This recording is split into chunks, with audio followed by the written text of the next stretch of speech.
Hi student, मैं सुभान पठान और आप देख रहे हैं मेरा चैनल पठान एजुकेशन। जैसे कि आप जानते हैं मैं क्लास 10 का साइंस पढ़ाता हूं और ये पार्ट 2 है।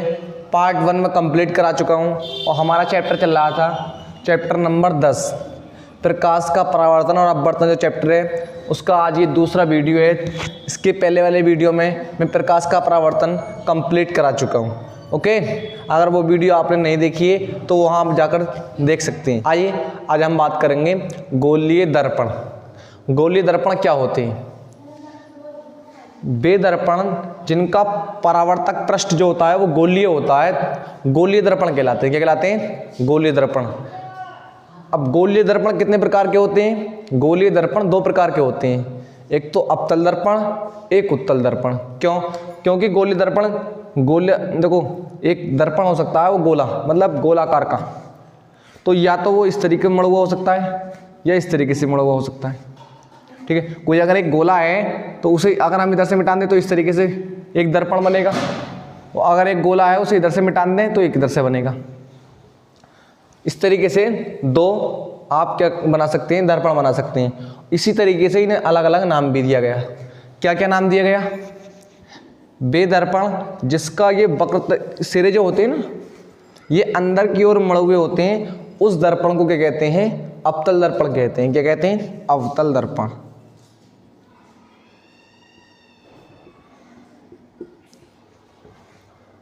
और वह दर्पण जिसके वक्रता पृष्ठ बाहर की ओर मुड़ा हुआ होता है वो दर्पण क्या कहलाता है? उत्तल दर्पण कहलाता है। क्या कहलाता है? उत्तल दर्पण।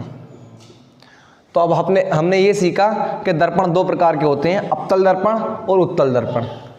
लेकिन इसमें वक्रता केंद्र, फोकस दूरी या फिर मुख्य फोकस या फिर ध्रुव, ये मुख्य अक्ष, ये बिंदु कहाँ कहाँ पर होते हैं, इनके बारे में आइए हम फुल डिटेल से डिस्कस करने वाले हैं। ओके, आप देख सकते हैं मैंने एक अवतल दर्पण बना लिया है।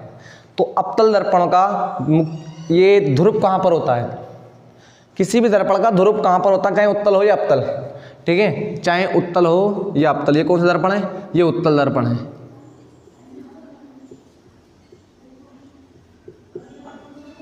तो ये अवतल दर्पण, ये उत्तल दर्पण। ओके, तो इसका ध्रुव कहाँ पर होता है? ये पृष्ठ जो होता है, वक्रता पृष्ठ जो होता है, ये वक्र पृष्ठ जो है, इसके जो यहाँ पर जहाँ मध्य बिंदु होता है उस मध्य बिंदु को कहते हैं ध्रुव कहते हैं। क्या कहते हैं? ध्रुव। तो इसका मध्य बिंदु कहाँ पर होगा? यहाँ पर। इसे कहते हैं ध्रुव। इसे पी से प्रदर्शित करते हैं। ओके, पोल क्या कहते हैं? इसे इंग्लिश में पोल कहते हैं। इस तरीके से इसका इस वक्रता पृष्ठ का, ये वक्र पृष्ठ जो है, इसका मध्य बिंदु जहाँ पर होगा वो उससे भी क्या कहेंगे? ध्रुव का इसे प्रदर्शित करते हैं पी से। तो जहाँ भी अगर पी लिखा हुआ आ गया तो वो क्या है? ध्रुव है। क्या है? ध्रुव। तो हम जानेंगे ध्रुव किसे कहते हैं। ओके, ठीक है। अब ध्रुव एक बिंदु, एक और होता है मुख्य अक्ष। मुख्य अक्ष किसे कहते हैं? तो मुख्य अक्ष कहते हैं एक सामने रेखा आती है इस तरीके से, ऐसी रेखा जो बिल्कुल मुख्य अक्ष और वक्रता केंद्र को मिलाती हुई काल्पनिक रेखा होती है, वो क्या कहलाती है? मुख्य अक्ष कहलाती है। तो ये बताओ, ये जो वक्रता पृष्ठ है, वक्र पृष्ठ है, अवतल दर्पण है, ये किसी एक गोले का भाग है। कंप्लीट बनाऊंगा तो एक गोला बनेगा, और उस गोले के केंद्र को क्या कहते हैं हम? वो गोले का केंद्र जो होता है, जैसे ये एक गोला है, इसका केंद्र कहाँ? बीचों बीच क्या होता है? सेंटर केंद्र कहलाता है। क्या कहलाता है? केंद्र। तो ऐसे इसी तरीके से काल्पनिक अगर मैं गोला खींचूँ तो एक गोला बनेगा, और उसका एक बिंदु क्या कहलाएगा? वक्रता केंद्र कहलाता है। क्या कहलाता है? वक्रता केंद्र। वक्रता केंद्र कहलाता है। और इसे कैसे प्रदर्शित करते हैं? सी से प्रदर्शित करते हैं। सेंटर हो गए, ये क्या हो गया? सेंटर हो गया इसका। तो हमने देखा ये क्या है? पृष्ठ है, अवतल दर्पण बना दिया हमने, इसका ये ध्रुव बन गया, ये वक्रता केंद्र बन गया, और इन दोनों को मिलाने वाली रेखा जो होती है काल्पनिक, ये कहलाती है मुख्य अक्ष। मुख्य अक्ष। ठीक है, ये क्या है? ध्रुव। इसी प्रकार इसमें बिल्कुल सिंपल, ये क्या है? ध्रुव। ये तो बना दिया। इसी तरीके से अगर कोई लाइन खींचोगे और ये गोला जो कंप्लीटली बनाओगे, गोला बनाओगे, तो इस गोले के केंद्र को क्या कहेंगे हम? वक्रता केंद्र कहेंगे। क्या कहेंगे? वक्रता केंद्र, वक्रता केंद्र कहेंगे, बिल्कुल सिंपल बात है। और वक्रता केंद्र को ऐसे प्रदर्शित करते हैं सी से, और इसका ये क्या है, मुख्य अक्ष, ये क्या है, मुख्य अक्ष। ये क्या हो गया, मुख्य अक्ष हो गया। इतना हो गया, ठीक है, इतना सिंपल हमारा ये हो गया। अब ये बताओ यहां से लेके यहां तक की दूरी क्या कहलाती है।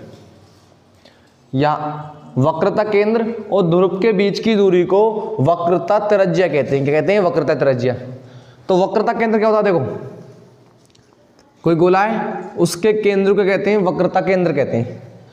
और यहां से लेके यहां तक की दूरी को क्या कहते हैं, गोले की त्रिज्या कहते हैं। सिंपल है, यहां से लेके यहां तक की दूरी क्या होती है, त्रिज्या होती है। तो इसी प्रकार यहां से लेके यहां तक की दूरी क्या है, त्रिज्या है, लेकिन इसे अलग नाम दे दिया जाता है, क्या, वक्रता त्रिज्या।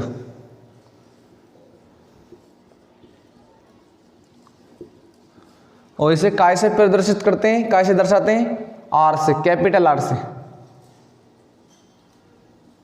तो यहां से लेके यहां तक की दूरी क्या हो गई, कैपिटल आर हो गई। ओके, यहां से लेके यहां तक की दूरी सिंपल। इसमें भी कहां से कहां तक होगी, यहां से लेके यहां तक की दूरी क्या हो गई, कैपिटल आर हो गई। तो ये यहां से यहां तक हो गई। ये अगर हमें मालूम है तो हमें न्यूमेरिकल करने में बहुत ही आसानी होती है। ओके, इतना हमारा काम हो गया। अब मुख्य फोकस क्या होता है, इसके बारे में अभी डिस्कस करने वाले हैं। ओके, हम तो मुख्य फोकस अभी देखेंगे हम। तो ये कंप्लीट हो गया। आइए हम देखते हैं मुख्य फोकस किसे कहते हैं। हमने क्या देखा है, अवतल दर्पण का मुख्य फोकस। तो अवतल दर्पण कैसा होता है, अभी मैंने बताया था, ऐसा गोलीय पृष्ठ जिसका वक्रता के सिरे क्या होते हैं, अंदर की ओर मुड़े हुए होते हैं। वो क्या अंदर की ओर झुका हुआ होता है, वक्र क्या कहलाता है, अवतल दर्पण कहलाता है। इसका ये बिंदु कहलाता है P। ओके, और यहां से लेके यहां तक ये रेखा कहलाती है, ये क्या है, मुख्य अक्ष, मुख्य अक्ष। इसके केंद्र क्या कहते हैं, वक्रता केंद्र C। यहां से लेके यहां तक की दूरी क्या कहते हैं, R। इतना हमारे आसानी से याद हो चुका है। ओके, तो देखो यहाँ पर मुख्य अक्ष, ये मुख्य अक्ष के समांतर जो है प्रकाश की किरणें आती हैं। मुख्य अक्ष के समांतर जो प्रकाश की किरणें आती हैं इस तरीके से, ये मुख्य अक्ष के समांतर किरणें आ रही हैं, बिल्कुल समांतर, ठीक है। नीचे से भी आएंगी, कहाँ, सूर्य से जो प्रकाश की किरण आती है, ये मुख्य अक्ष आ रही है, सब कहाँ से आ रही है, मुख्य अक्ष। और दर्पण से टकराने के बाद ये एक बिंदु पर मिलती हैं इस तरीके से।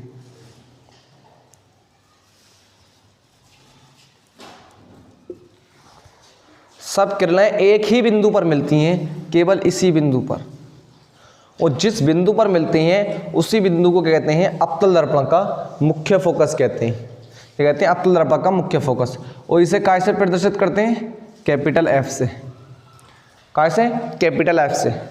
तो दोबारा रिपीट कर रहा हूं, किसी अवतल दर्पण के मुख्य अक्ष के समांतर जो प्रकाश की किरणें आती हैं, तो किसी अवतल दर्पण के मुख्य अक्ष के समांतर आने वाली प्रकाश की किरणें दर्पण से टकराने के बाद जिस बिंदु पर मिलती हैं उस बिंदु को अवतल दर्पण का कहते हैं, मुख्य फोकस कहते हैं। इसे काय से प्रदर्शित करते हैं, F से प्रदर्शित करते हैं। काय से, F से।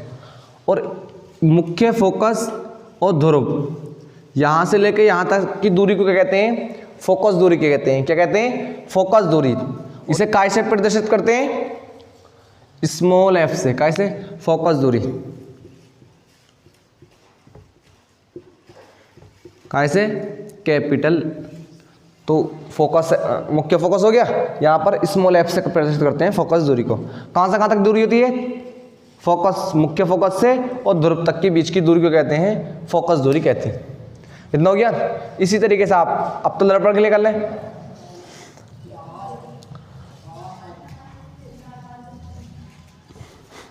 इतना हो गया। आइए